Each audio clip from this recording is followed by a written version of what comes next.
Media গ্রুপে বিশেষ করে বাংলাদেশ প্রতিদিন, news 24, Kaler Kantho, Daily Sun সহ 7টি গণমাধ্যমে এর প্রতিবাদে ভোলায় কর্মরত সাংবাদিকবৃন্দ এই মানববন্ধন এবং প্রতিবাদ।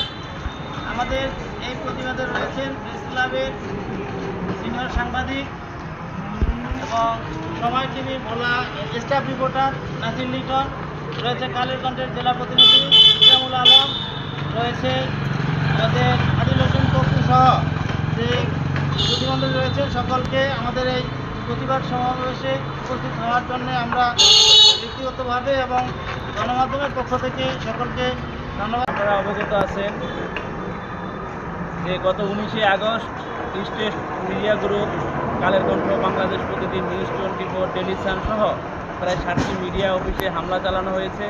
এর আগেও সময় টিভি, ডিবিসি ও 71 সহ কয়েকটি মিডিয়া